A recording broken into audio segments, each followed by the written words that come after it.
Hello, everybody. I'm just checking everything is working. I think I am actually live.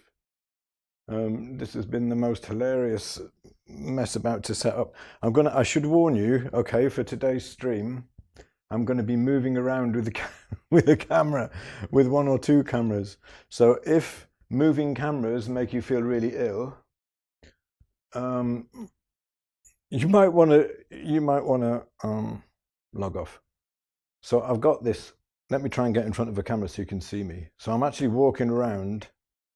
I've got to show you what I'm playing with now. So this is my big idea for how I'm going to be able to show you everything that I want to show you today from like my personal viewpoint.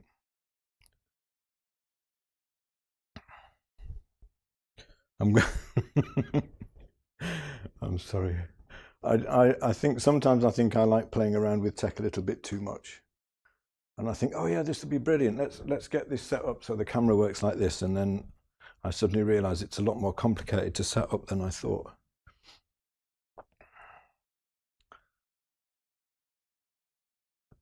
And on top of everything else, I've got an interesting, let's call it an interesting lighting situation today as well.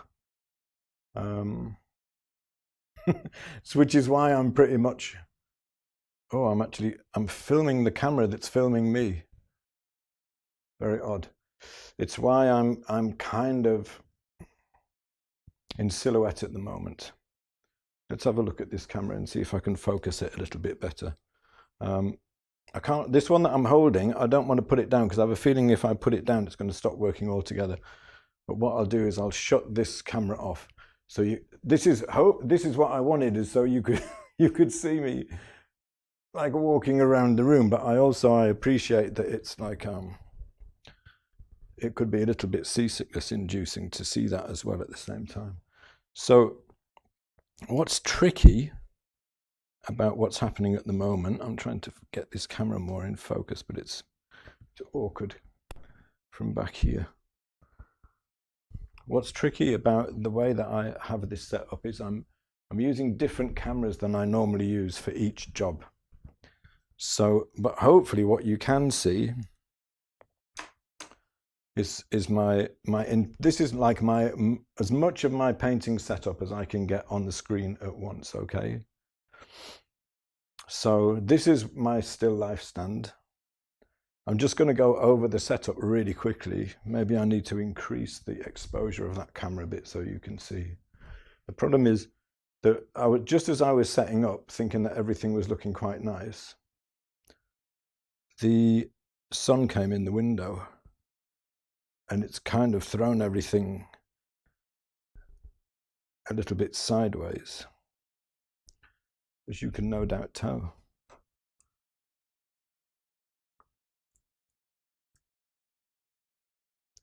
Because when you get direct sunshine coming into a room, it really plays hell with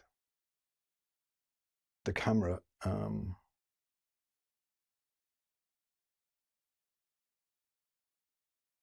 The camera exposure. So I thought I was pretty much there, and now I'm not so sure. But let's see anyway. I hope that I've got enough running here that I'll be able to show you what I want to show you.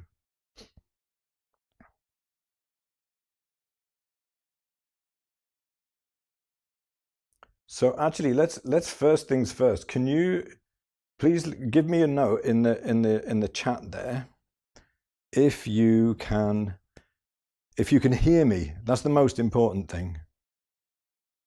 And if you can see me would be good, but the most important thing is that you can hear me. Just pop a little note in the YouTube chat there to let me know. I'm attempting to get this camera a little better focused, which is proving to be somewhat challenging. I'll just get it as close as I can. So you can hear me, that's good. And you can see me as well. Brilliant. Thank you very much, Kathy. Thank you, Julie. Thanks, Betsy. Thanks, Michelle. Still, why won't this camera focus? Normally it's much easier to focus than this, but I seem to be having difficulties with it today.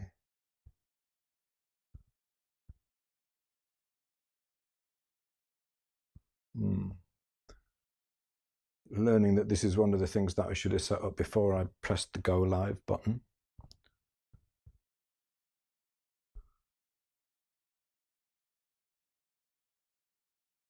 Hopefully you can see me now. Right, so I'm going to give you a quick little tour of how I have things set up, okay? Let's actually, I'm going to switch this thing I've got here is a gimbal, and it's got my phone on it, and I'm I'm broadcasting the camera from my phone into my switch, which controls the live stream. To be honest with you, I'm not really sure how it's working myself, but it is working. So I'm going to put this back on so I can give you a little tour. So we've got a static camera there, which is going to show you most of everything. And then this here, I'll show you the room. Like, this is where I come in. That is my door. Here is command center, which looks a little bit like Star Trek, with computer screens. This wonderful old window that I've got here. And that is actually proper old leaded glass. And here is Banjo, asleep in front of the fire. Can I do this? Let's see. Yeah, we can do that. Now, ordinarily the fire would be on, but it's not on today because it's such a warm day. There he is. That's his usual position. Oh, didn't mean to do that. I'm still getting used to the controls of this thing. Over here is where I keep all of my still life stuff. This here is the camera that is the static camera that you're seeing the view on at the moment. And I'm always moving that the wrong way. Over here this is the camera that I take my photos with. That's my big window there, which unfortunately has sun coming in it at the moment. So now this is probably, you can see, I realize it's slightly confusing having two images at once, but you can also see on one of them, you can see what I'm holding, right? What's making the second image. So this here is where I just have that there because it's a computer stand basically for the laptop that controls, where I control the cameras. You can also see like, I never put my Munsell chips away, it's terrible. And then this here is a light, which I use mostly to light the easel, which is over here. Stephanie, you here today? This is a piece I was working on with Stephanie, which you will be able to see early stages of a painting and palette. But the most important thing about this is that the window is on the right. It doesn't matter which side it's on already at the moment. And then I have the easel on the other side. And that gives me roughly, if I'm working by natural light, that gives me roughly the same light on my easel as I have on the still life stand. And the easel is angled slightly towards the light. Don't worry about all the cameras and mics and stuff like that. That's just for when I'm streaming. Okay. This gimbal is amazing, isn't it? Ginia says, I only hope you haven't lost any Munsell chips. Actually, I've lost loads. So at the moment, what's kind of making things a little bit difficult for me is the last thing you want in a studio window is direct sunlight coming into your room because it blows out some lights. It means that the light is changing the whole time. And this is the whole thing about north light is simply, I'm going to turn this thing off now. This is where I keep my paintings, look, well, other way around, whilst they're drying. Let's turn that off because it's making me a bit sick as well. The whole thing about north light is that you don't get direct in here in the autumn. And now that we're moving into spring, the sun is gradually moving. Every day it moves a little bit further around the sky, around this way towards the west, which means that now at this time of day, when ordinarily I would still want to be working really 4 o'clock, I've got direct sunlight coming into the window. So by the time we get into summer, I imagine I'm only going to be able to work in the morning in this room, which is a little bit frustrating. Mostly it's frustrating today because direct sunlight coming in is going to play hell with the exposure of the cameras, but we'll play with it a little bit and we'll see what we can do. So mostly what I want to talk about and what I want to show you today, I'm not going to actually do any painting. I'm going to show you, hopefully, give you some insights into how I start when I'm setting up a subject for a painting. So my plan is this: I'm about to start a new flower painting, and I want to start putting together a setup for it, start taking some photos to work from, because I mostly work from photos for flower paintings today. Hopefully I will get the photo done today. I'll email it out to you as well if you're on my email list, so you'll be able to see it. And you'll get to see me working on it hopefully over the next few days. We'll see how it goes. So this camera is set up so that I can show you what actually happens over here when I'm putting things together, okay? But before I go any further, I'm going to take this apart so that I can show you what I've got going on here. I've got a couple of different ways that I set things up over here. And then I'm going to put it back together again. And as I do that bit by bit, I'll explain to you what each part of it is and why it's there, okay? So the thing is, I mean, I hear a lot from people that they don't have anywhere good to work that has good light for painting. And the thing is, I don't think that that's the end of the world. As long as you have somewhere where you can take nice quality photos, where you can get any flat surface like this, it could be a table or anything, but right by the side of a window, then you can do what I'm about to do. Even if you don't have decent cameras, you can even do it with an iPhone camera. I'm going to take all of these things off, even the petals.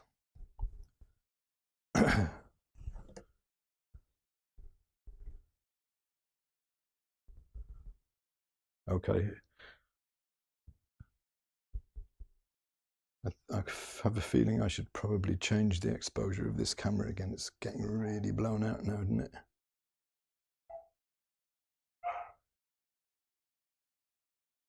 Not that way, the other way.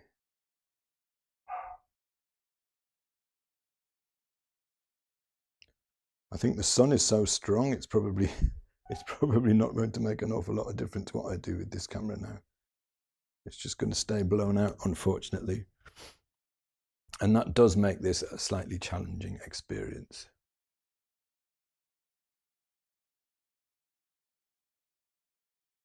Oh, so Julie says, what's the little color squares above your painting used for? This here is for photography.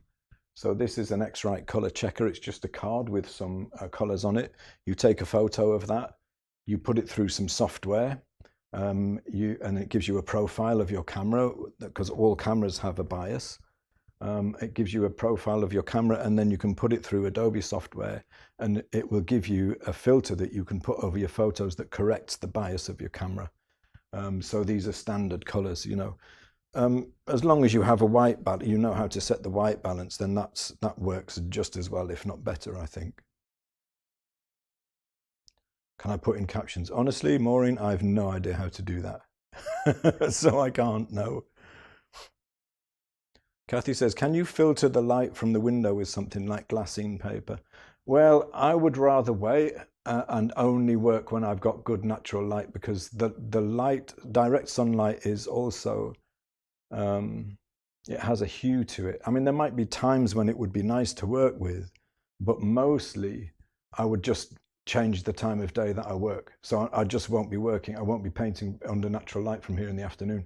And what I will do mostly is, I wouldn't be working from life. You know, if I'm working from a photo, then I'll just get a blind, put a blind over that window there, and then I've got lights. I've got two of these lights, which are Neewer 660 LEDs. I have one there and one over the other side of the easel. And that gives me a nice even light on the easel. And then if I'm working from a photo, I'd have the photo up on this screen on this laptop here. And then it takes the light out of the picture, and you can work at any time. So when I stream, normally if I do a live stream, it's in the evening for me, it's dark, you know, because most of you who follow me are in the US.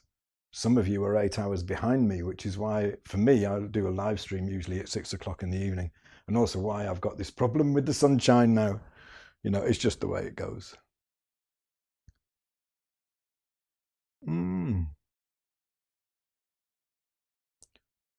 Shouldn't be freezing, I don't think, unless I've done something funny with the tech over here, which I could well have done. It might be something I've done with the tech. So anyway, let me show you. I'm going to put this setup back together again so you can see what I'm using. Now this is actually something that was very kindly donated to me, and it's intended as an easel.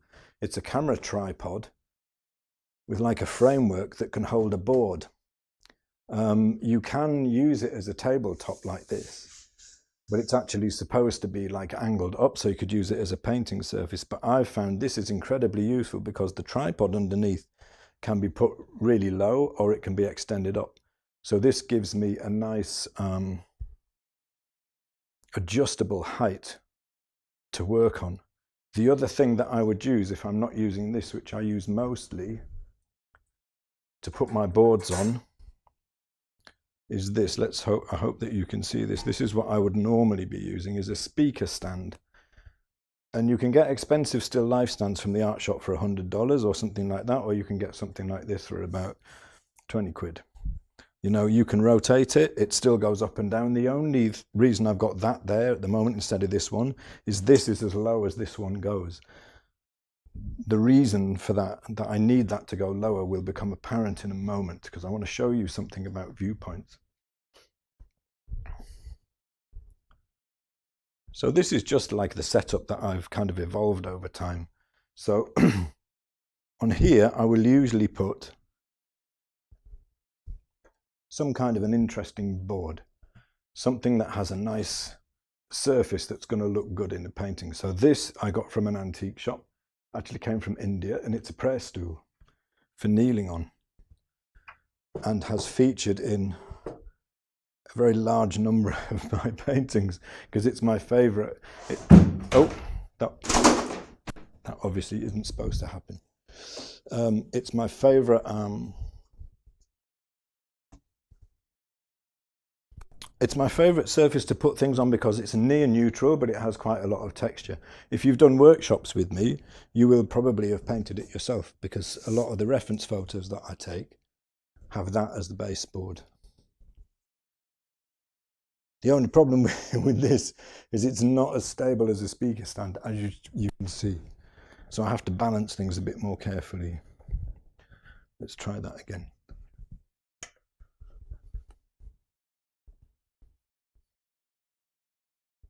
The speaker stand is lovely because it's really stable. This is nice too, but it's not so stable, so I've got to be a bit more careful. As long as this is like right over the middle of the tripod, then it's fairly stable. But if I put it on the front, as you just saw, it's not all that stable. That should be fine.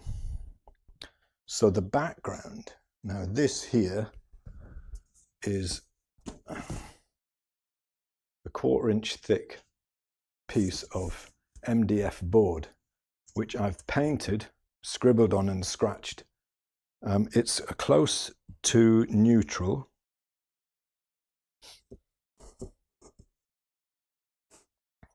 Like a grey. Value-wise, if you wanted to know the actual value, I can tell you, because this is a Munsell value scale. So in Munsell terms, that is a value, I'd say it's an 8. And I keep them pretty light, the backboards. I mean, you could use a dark one, absolutely, and a dark one would do fine. But I keep them pretty light because when I get one of these, which is just a black foam core, really light, nice and stable, and I use this to screen off the light. So you can see when I put this down, what happens to the light here is that the background ends up in shadow, darker on one side than the other, okay? So I'm going to switch over to the other camera now so you can see that happen kind of closer up in real time. I'm sorry the image from the camera isn't so good for this one. Sam says, curse of the live demo. Yeah, absolutely. You can guarantee something's going to go wrong, can't you, really? Let's see if I can switch over to the camera, which you can see on the image there, which actually has. Yeah. So I need to refocus this one and sort out the exposure a little bit. Let's have a look. Oh, it's really blown out now.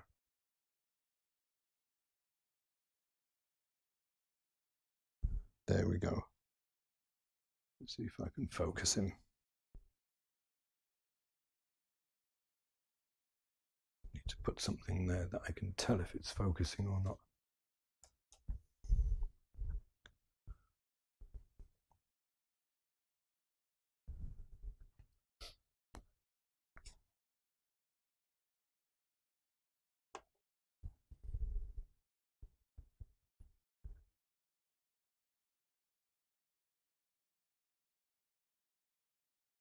Yeah, I think that's pretty good. So now you can see a little bit closer. I'm going to move this camera a little bit further in, actually. I probably will need to refocus it again. Point it down a bit. And this is why I've got this setup at the moment on that tripod. So I can look down on this setup from above. And the reason I like to do that, I don't always do it.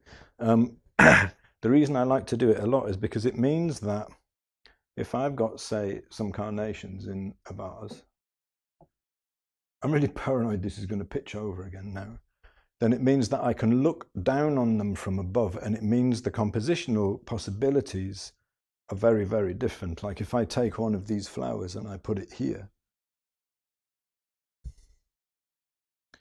you know, it's in a different relationship than if I had the camera looking straight this way. It wouldn't work quite as well. So I've got all of this space that I can use as compositional space as well. I'm going to do a more extreme looking down viewpoint in a moment, but I'll leave those there for a second because I want to put that board that controls the light over again so you can see what happens when I do. So this is it flat, which, you know, can be a pretty nice composition. The lighting can be pretty nice, but this is how you can really control the light. So if I start to put that board over there, immediately everything changes. The background, which was really light, is now quite dark. And the sun has also gone in at the exact moment that I put that board there. And then if I move these forward into the light, you get a background that's in shadow and you get some light on the flowers themselves. Let me, I'm going to have to be playing with the exposure of the camera a lot as we go through this, I think. Let me bring it back up again. Does that make sense? So what I've got now is like, I've got the nice light from the side anyway. Actually, it's lovely that the sun has gone in at this moment. Refocus that on the flowers. And I've got a shadow over to the right of the background. It's lighter over to the left. And by pulling the flowers forward out of the shadow, I can get them so they stand out really nicely with light on them against the darker background. So you have, this is basically how I control the light for all of the setups that I make.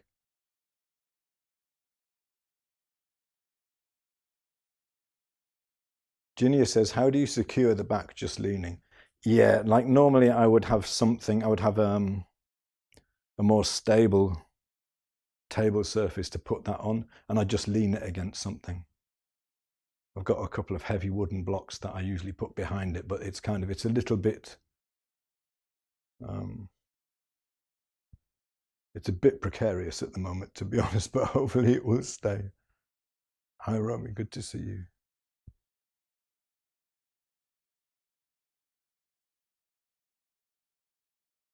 So this already, you know, that is pretty much ready for me to take a photo. The last thing that I would do when I've got something nicely set up by that is I would use one of these. Let's see if I can do this live, which is a grayscale, and I would set the white balance.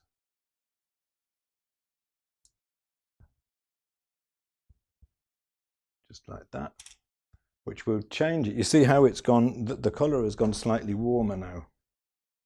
So that's pretty well balanced. And if I also had my little color checker card in there as well, which you can do, I mean, this is really involved. too much for me to explain right now, but if I've got this little color checker card somewhere, like I can fix it to the backboard there, somewhere in the shot, then I can use that to create a profile of the camera, and I can make sure that my color is really correct. But sometimes, you know, you might want it to be slightly different. Now, at the moment, that's already looking pretty nice, I think. If all you wanted was some carnations in a vase. Can this work with an iPhone? Julie says, yes, it can. What I've got here is a mirrorless camera, so it's like a DSLR, and it has a portrait lens on it. The reason it's got a portrait lens on it, what they call a prime lens, is it has no zoom. So they're not too expensive. This lens was only about $100, I think. But you get a much better quality picture because they spend all of the money on the quality of the lens and none on a zoom. It doesn't have a zoom on it.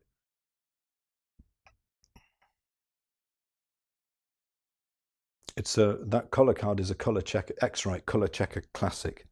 It's a rip-off, frankly. I mean, it's just a bit of card and it costs something like $60, possibly even more. And as long as you've got something, a neutral surface that you can set the white balance of your camera on, then you're fine. I think with the most recent versions of Android and iPhones, you can set the white balance, or at least you can like affect the filter a little bit to make it slightly different, you know, so you can get closer to a natural look for the color. But basically, if you want to take really, really beautiful reference photos, I would strongly advise getting a camera. This one that I'm using now is a Sony Panasonic, sorry, GH5, Lumix GH5. And you can get these secondhand because I think the GH6 is out now, but it's a fantastic camera.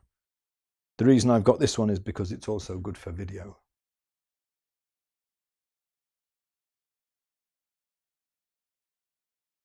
Yeah, Kathy says there is a way to adjust the white balance in the iPhone photo app. Yeah, brilliant. Thanks, Kathy. The sun is coming out, so the exposure is starting to go wild again. So I'm going to have to bring that down. So now this is fine if you wanted, well, I would call this like a 3/4 kind of a view, you know, looking straight down. If I wanted something that was closer, say, to, let's say, like a classic viewpoint, if I drop the camera down, angle it back up, you know, that's more kind of what you might say is like a classic viewpoint. Just wondering if I've got any more carnations that I can put in there as well. I think I've only got a couple more. I've got some nice chrysanthemums today.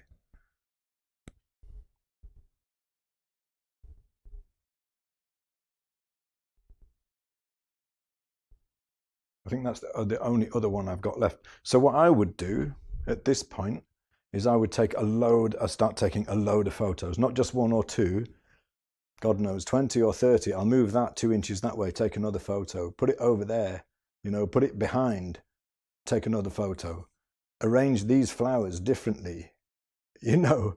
One thing I do a lot is I always have a pair of secateurs handy, so those two are about right.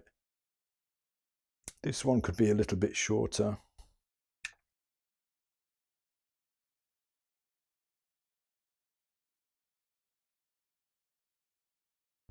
And now they're making a nicer shape. If I put these two together, then I've got a continuous white shape there. Oh, this sun. It's going to be such a problem today. I normally take these photos very slightly underexposed as well, especially with a white subject like flowers, because otherwise the lights get blown out. I do a lot of that. Try putting something with it. And I keep thinking I should put together like a video of what I do when I'm putting together a setup like this, because I make so many tiny adjustments that you never see when you see the final reference photo, or even when you see the final painting. Like this bowl I like to use with this vase because this shape here echoes this shape here. but it's a different, the shape of the surface of the water, but it's a different size. I've also got a diagonal going from this flower back to the bowl. The bowl is back in shadow, so it's fairly subtle, and there's a diagonal coming this way. So I'm always kind of thinking about things lining up. And then when I start to see something working, I'll move them around a little bit further. Like I could try putting the bowl over here, which should make a continuous light shape with this flower. So now the whole composition is completely different, you know. What about if I push this back?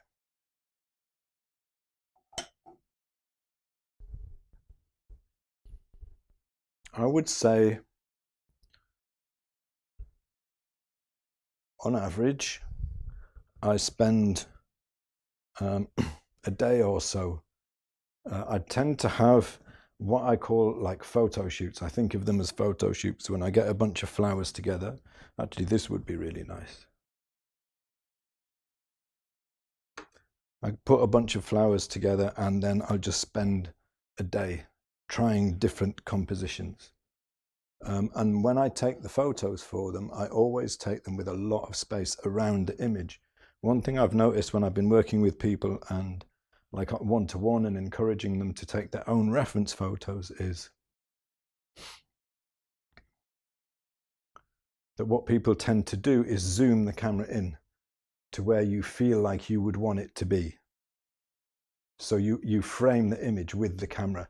I think that's a bad idea because after that point, you can't change how the photo is framed. It's a much better idea to take loads of space around the image and then take it into some kind of software and change it. See, now I've got direct sun coming in. The white balance has changed. So if I use this to change the white balance again, unfortunately, you can't see this happen on the screen of the camera. You see how it's taken out that warmth of the sun, so it's taken it back to a normal white balance. It's taken the bias off the color. So if you have something like this with loads of space around it, you know, I can take that into Photoshop or really even just a really simple photo editing software and crop it lots of different ways, you know, and decide how I want that balance to work. Okay, so that looks fairly nice, you know, at this point. But what about if I try this? Now I'm going to go back to the other camera so you can see me do this. What happens with the camera now?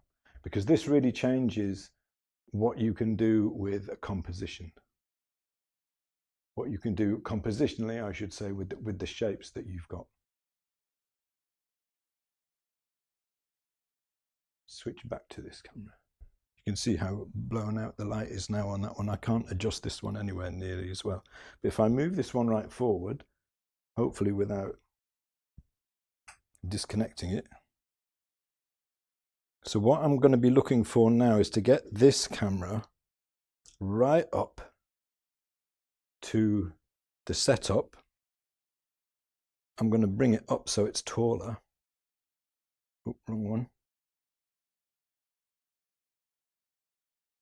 Now this is one of my favorite things to do with still life setups, which you rarely see people do, but compositionally, it's really powerful. I would recommend that you at least try this. I mean, you can do this obviously just with an iPhone because you can just hold it. If you've got a camera, then you need a decent tripod that lets you put things in different positions. If I switch back now to what that camera is seeing, I'm going to need to refocus it. It's the same setup basically.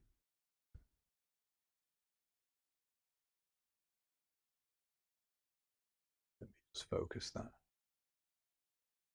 I mean, this is basically, I mean, I would be going through all of this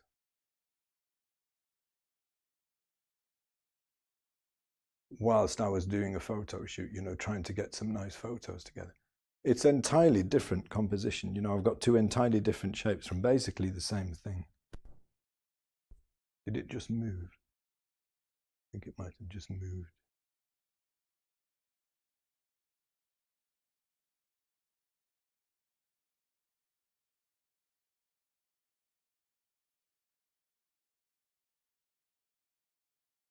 Yeah, that's a good point. DV says by tapping at various parts on the picture on a phone, you can adjust the exposure. It brings you up a little box that you can drag up and down.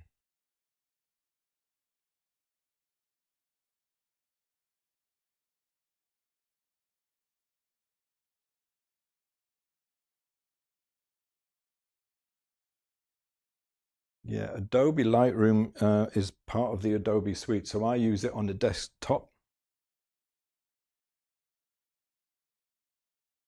on a PC. But because I do video editing as well, and I do a lot of photo editing, you know, I like to have Premiere to edit video, so it makes sense for me to get the full suite, even though I don't use them all. It's such good software, Adobe stuff. Okay, so now I want to show you something that I do an awful lot when I'm putting together compositions of flowers. So I like to think about things in terms of continuous light shapes and continuous dark shapes. So you look at this and you see a bowl and a flower, but that is a very, very different composition to that. Because here, that's a continuous light shape. You know, it's all, if I put the flower there, that's all really, if you squint down, you see a light shape against a dark shape. And if you put in flowers from a vase into this as well, it takes a bit of messing about to get it set up right.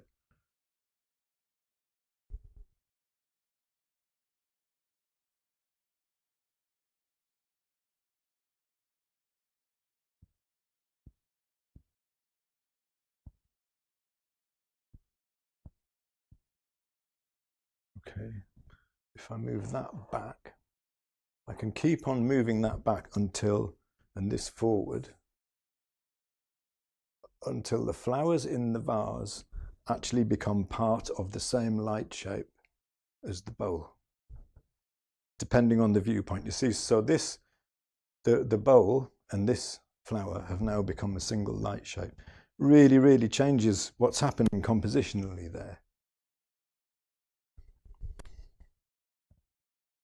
Let me see if I can, I'm going to switch back to the other camera for a second. I'm going to see if I can bring this, hopefully show you what I do now, because I think this tripod can go higher than this.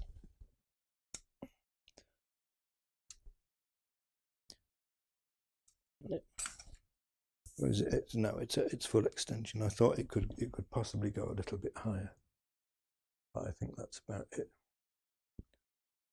I would need to either change the lens, which I can do. Am I using the lens on anything else? I've got another lens that I use for this. Oh yeah, I am using it at the moment. In fact, that's the one that you can see at the moment. But let's see if I can do this with the little gimbally thing. I love this, but I'm only just getting used to it at the moment. Look, then it wakes up. Whoa, that's so clever. Let me show you what I can see on the phone. I'm sure this has enormous possibilities for streaming that I haven't figured out yet. Turn. And then I can zoom it down. So this is actually a really nice way. The only problem with phone cameras is the closer you get, the more camera distortion you get, which you don't get so much on a good camera. But can you see what I mean about how if you squint down, you know, you're basically seeing like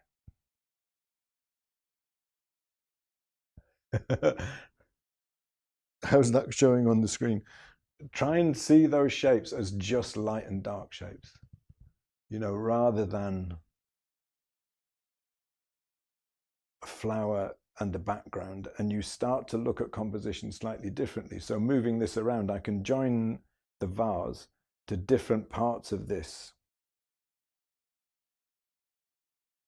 As you can see, it's taken me a little while to kind of get used to what I'm doing with this gimbal thing, but you know, I can vary the viewpoint. This is what I was hoping I'd be able to do, and move that bowl in relation to the flowers in different places, which really, really changes the composition. But ordinarily I would be doing that. You can see all the light coming into the sunlight coming into the studio now. Way too much.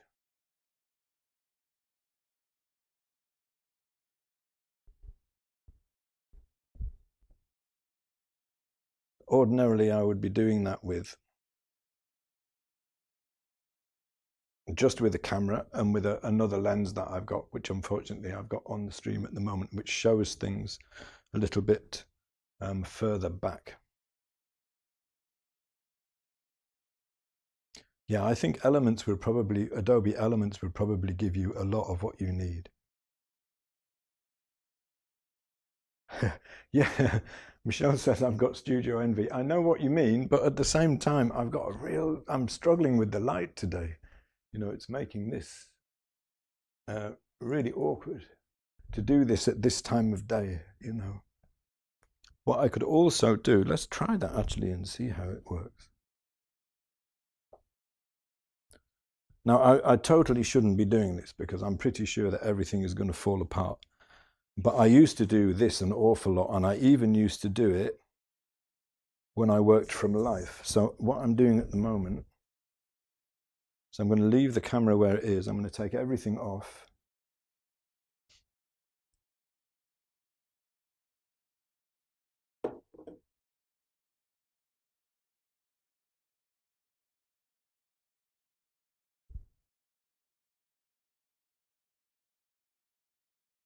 And then hopefully this will work.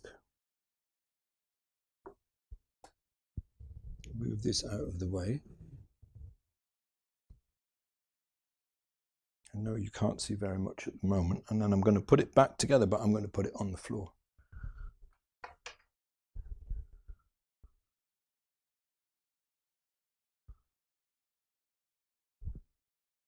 Which means I need to angle the camera. Oh, the sun's gone in again. Look at that. Completely disappeared. So that's the board again. Let me, I know it's gone really dark now. Let me get around the other side of the camera so I can adjust the exposure again.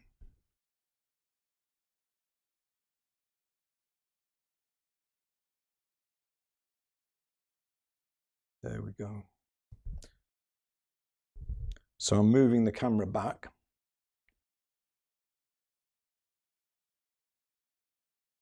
The thing is, what I'm trying to get at here, what I'm trying to show you, is ways that you can begin to think about putting things together differently,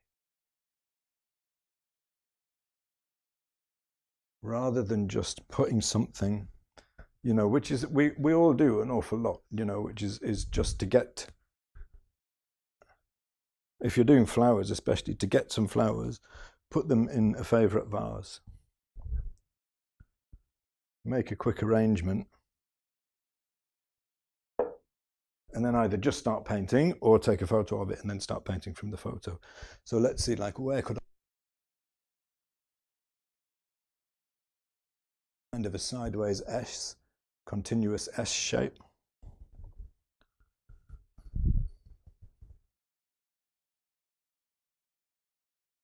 I'm just going to do the white balance again because that's gone a little bit funny.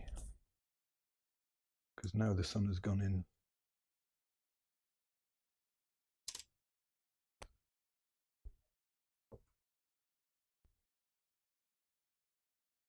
Move that over to the side, it'd be better. And this gives you like a really, really different way of arranging shapes, because basically when you're putting together a setup like this, what you're doing is you're looking for arrangements of shapes, much more than you're trying to create a painting. You know, I think a lot of the time we'll think, well, you know, I've seen a painting that I really like by Fantin Latour or something like that. Or what if I could do a painting that was something like that? And then you end up not trying a lot of things that would be very different than what you would normally do. Like that, I think, could make a really beautiful painting if it was framed right. And like I say, I like to take these pictures with an awful lot of space around them so that then you can get them into, I mean, literally any image processing software will do it. You can do it on a phone. Cropping images is the most basic of operations to do. You can also get something like this. I have a few of these set up. I'm going to show you in a second. You can actually try, this is the last thing that I want to show you.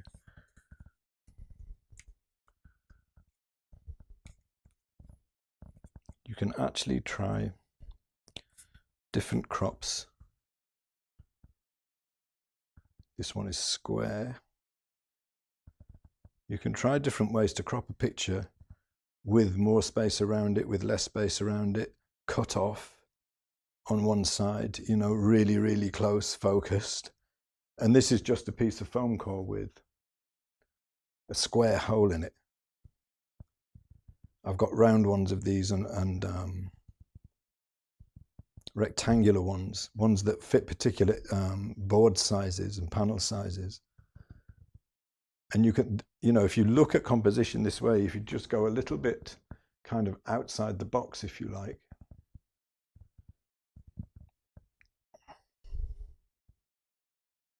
you can make some things that would be very, very different.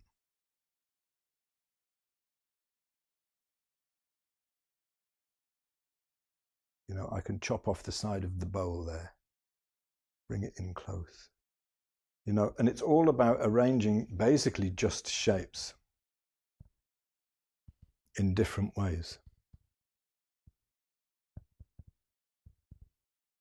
Yeah, I really love square paintings. Another thing that I love about them is that it's really easy to turn them into tondos as well. I'm just looking for some of my other framers, my little viewfinders that I've got. The problem is that because I've moved studios recently, I'm still looking for some things. And I have a feeling some of those are still packed away somewhere. So let me show you, like that's what you see in the view of the camera that I would be taking the photo with. Wow, the light's really going now. I'm going to have to wind up the stream just because my cameras are unable to cope with the light. I probably should have started this much earlier. The problem being, of course, that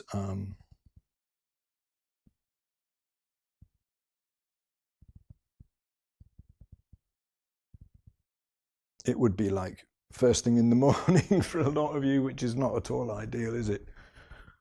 For some reason, the exposure doesn't really want to go up on that camera there. It's staying very low. I'm not sure why that is. I've got the right camera.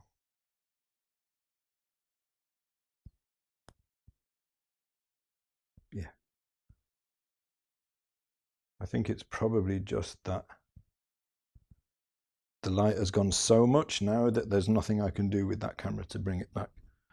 Let's bring this other camera back a little bit so that I can show you the full view of how that's set up. And it will look kind of ridiculous a little bit, I think.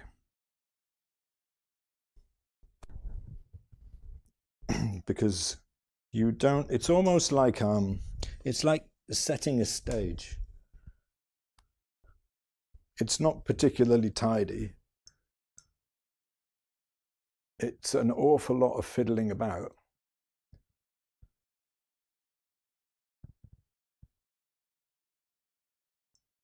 But it's a very different way of doing things than, you know, just putting something on a table. So that's the same board, but it's on the floor now. Now, that would be tricky to paint from. You could do it though, and I have painted from setups like that, from life. And what I would do is angle the easel right forward. Sometimes you need to support it behind, and then you can paint from life with a top-down view. You know, so I would be looking like from here down.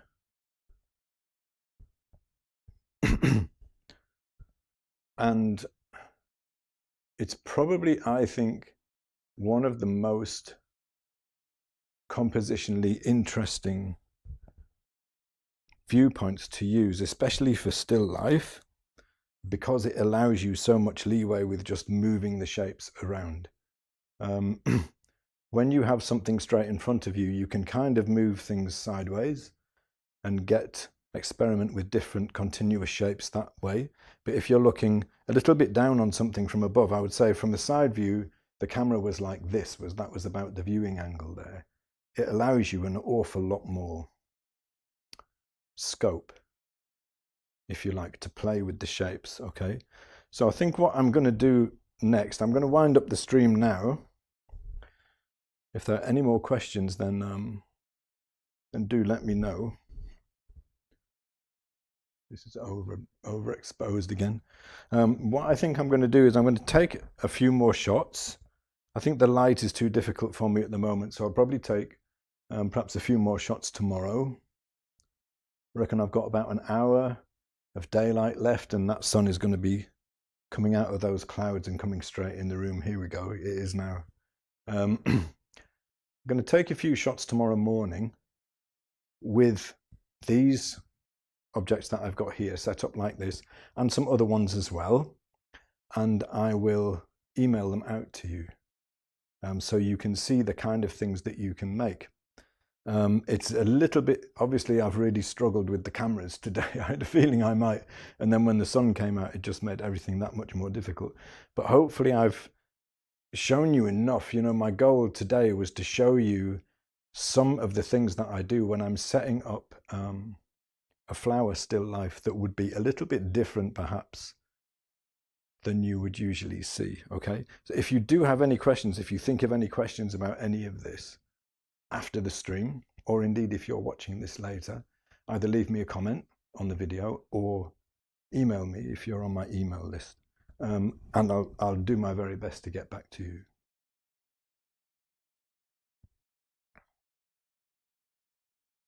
Okay, and maybe I'll send a couple of different crops as well. All right, so thanks very much for coming today. I hope that was useful. I hope you enjoyed it. I'm going to do 2 or 3 of these streams like this, hopefully without so much problem with the light over the next few days, because I've got a workshop coming up soon. I'm going to be teaching all this stuff in detail, and so obviously I'm living in composition world at the moment. Most of my waking hours are spent thinking about how I can get as much across as possible about ways that you can approach composition that you might not have thought of before, that can help you make better paintings. So over the next few days I'm going to do a few more of these. I've also been thinking about having a little compositional challenge, maybe with an exercise to try. Because once you've got the photos, obviously the next stage from that is to take the photos and crop them. But then there's another intervening stage in which you can make studies from the photos. And at that point, you can also start to change things around. Just because you've got something in a particular configuration in the photo doesn't mean it has to be exactly like that in the painting. That's a whole other part of the compositional process, okay? But thank you very much for coming. Hope you enjoyed it, and I'll see you again soon.